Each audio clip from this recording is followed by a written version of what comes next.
Oke, Assalamualaikum. Kali ini gue mau ngebahas tentang timnas Indonesia yang akan melawan Vietnam di Gelora Bung Karno. Rasanya GBK ini akan menjadi lautan manusia, akan membludak supporter timnas di sana. Dan ini pertandingan yang gue nanti-nantikan. Gue selama ini nggak sabar nunggu pertandingan ini karena ini menjadi pembuktian untuk Sintayong juga dan untuk para pemain timnas yang baru. Dengan kekuatan fullnya, walaupun ada beberapa yang nggak bisa main, dan gue akan bahas di sini juga, yang gue harapkan pertandingan ini bisa menghibur dan bisa diakhiri dengan kemenangan untuk timnas Indonesia. Gue akan membahas berita-berita tentang timnas Indonesia, ada kutipan dari Sintayong, ada kutipan dari pelatih Vietnam, ada beberapa hal yang menguntungkan timnas Indonesia juga, banyak banget yang gue mau bahas di sini. Tapi sebelumnya gue mau ngingetin kalian untuk like video gue, karena dengan kalian like, rating gue menjadi bagus dan video gue disebar. Video sebelumnya dan sebelumnya, like-nya bagus, ternyata hasilnya juga alhamdulillah video gue semakin disebar. Dan gue buat teman-teman yang baru ketemu gue, jangan lupa juga lo follow Instagram gue, namanya sama ke YouTube gue, Ilan Alkatiri. Karena di sana juga gue membagikan tentang tim nasional, khusus tentang tim nasional di sana, berita-berita dan video-video pendek ya. Jadi yang belum follow Instagram gue, langsung follow Instagram gue, namanya Ilan Alkatiri. Oke, gue mau mulai. Yang pertama, gue mau bahas, jadi total ada 28 pemain yang dipanggil oleh Sintayong, yang mana harus dikerucutkan lagi menjadi 23 pemain. Berarti ada sekitar 5 pemain yang harus dibuang. Gue udah mencatat ada sekitar 3 pemain yang kemungkinan akan dilepas. 2 lagi mungkin kalian bisa tambah di kolom komentar. Bagi gue, yang pertama itu mungkin Mark Locke yang akan dikeluarkan. Karena udah ada rilis 28 pemainnya ya, termasuk nanti yang akan gue sebutkan berikutnya. Mark Locke ini kenapa dikeluarkan? Karena dia cedera.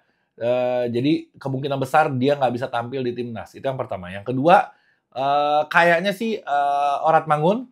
Dia udah didaftarkan, tapi harapan gue dia bisa membela timnas. Harapan gue dia bisa membela timnas. Cuman masih 50-50 apakah dia bisa tampil lawan Vietnam di leg pertama atau di leg kedua nanti, atau enggak. Yang berikutnya Tom Haye juga sama kasusnya kayak Orat Mangun. Kemungkinan besar bisa main di leg kedua, tapi harapan kita semua, bahkan harapan pengurus PSSI pun masih berharap kalau dia bisa bermain di leg pertama. Dan masih ada kemungkinan, bukan total nggak ada kemungkinan, masih ada kemungkinan mereka bisa main di leg pertama maksud gue. Yang 2 laginya gue belum tahu, dapat namanya gue belum mengira-ngira, gue justru mau melempar ke kalian komen di bawah menurut kalian 2 orang lagi yang akan dicoret itu siapa, nama-nama dari yang udah ada daftar 28 pemain itu. Oke? Gue mau lanjut yang berikutnya, STY pun dia nggak yakin 100%. Ini agak mengagetkan buat gue. Mungkin, gue nggak tahu ya, mungkin dia memakai ilmu padi, mungkin. Mungkin Sintayong pakai ilmu padi, tapi dia bilangnya kalau dia nggak yakin 100% akan bisa memenangkan 2 leg pertandingan lawan Vietnam. Mungkin di leg pertama akan lebih sulit dibanding leg kedua. Leg kedua itu akan lebih mudah menurut Sintayong. Keyakinannya dia masih belum begitu yakin. Gue nggak tahu apa dia begitu nggak yakinnya atau dia cuman ilmu padi tadi.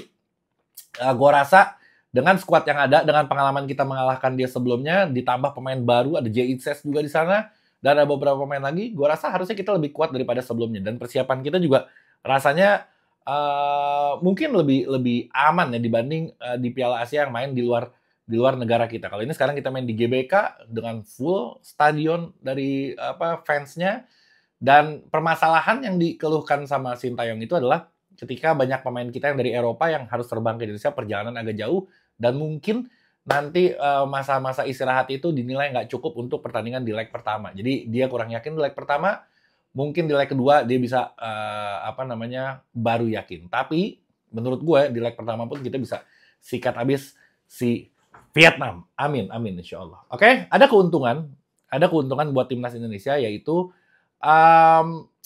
si kapten timnas Vietnam pun dia nggak bisa tampil, dia nggak bisa main. Bahkan di Piala Asia kemarin juga nggak bisa main dia. Namanya Quy Ngo Chai. Namanya Quy Ngo Chai. Jadi sekarang si Vietnam juga pelatihnya pun lagi pusing 7 keliling untuk nyari siapa penggantinya yang kira-kira bisa setara, dan diakuin sama dia kalau dia belum menemukan pengganti yang setara dengan si kapten timnya itu. Si Quich Ngo Hai, ini ada kutipan kalimatnya dari pelatihnya. Belum pulih dari cederanya menyebabkan pertahanan kami kekurangan pemimpin sejati baik secara profesional maupun mental, baik secara main di lapangan atau mental teman-teman lainnya juga terganggu dengan tidak hadirnya si Kui Ngoc Hai. Namanya agak susah. Oke, sistem pertahanan Vietnam bermain erat dan kohesif, dibilang. Kohesif. Terus saling mendukung dan melindungi dengan sangat lancar. Ini kutipan berikutnya ya, ucapnya. Kemudian Dang Pong Nam menilai Trosier sangat kesulitan untuk mencari pemain selevel Kui Ngo Chai. Karena terbukti di 3 laga Piala Asia selalu kemasukan gol. Meski beberapa pemain menggantikan posisi tersebut, tapi masih belum bisa sehebat si Kui Ngo Chai itu. Jadi di Piala Asia juga kemarin babak belur, dia alasannya karena pemain yang andalannya dia itu nggak bisa main. Oke? 80.000 tadi udah gue singgung akan hadir dan tentu ini menjadi motivasi buat timnas Indonesia dan ini akan menjadi malapetaka untuk Vietnam. Mudah-mudahan seperti itu. Bukan kata gue menilai kalau pelatihnya tegang, para pemainnya tegang, pemain-pemainnya juga kan Vietnam sekarang lagi peremajaan untuk pemain muda. Jadi pemainnya juga tegang. Terbukti apa? Terbukti pelatihnya mengganti pemain muda yang dipanggil sebelumnya dengan pemain-pemain senior. Dengan alasan pemain muda dinilai takut nggak bisa kuat mentalnya ketika datang ke GBK. Makanya pemain senior yang udah nggak dipanggil itu dipanggil lagi untuk membela timnas Vietnam. Jadi pelatihnya ini lebih takut GBK dibanding Piala Asia kemarin. Ya salam, keren juga kita. Itu bukan kata gue, itu apa namanya benar-benar pernyataan dari si pelatih Vietnam. Dia bilang kayak gini, hanya pemain berpengalaman dan berani yang bisa berdiri teguh di bawah tekanan sebesar itu. Saya rasa jika hanya menggunakan pemain-pemain muda seperti dulu di Piala Asia, maka akan sangat sulit bagi tim untuk menahan tekanan di Stadion Gelora Bung Karno. Gila, luar biasa. Keren banget.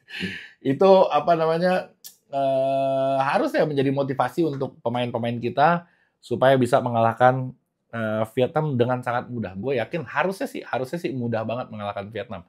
Karena skuad kita nilai kemampuannya itu bertambah. Dan si Vietnam justru nilai kemampuannya bagi gue berkurang. Karena dia memanggil pemain senior yang udah nggak pernah dipanggil, tiba-tiba dipanggil karena takut lawan supporter kita tentunya. Dan dia juga butuh pengalaman yang ekstra untuk melawan kita. Kekhawatiran harusnya ada di dia. Bukan kekhawatiran ada di kita. Jadi harusnya kita yakin. Makanya gue kurang sependapat sama pernyataan Sintayong. Walaupun gue anggap dia ilmu padi kemarin merendah. Tapi bagi gue harusnya dia yakin. Karena dengan keyakinan dia itu akan menularkan ke pemain-pemainnya.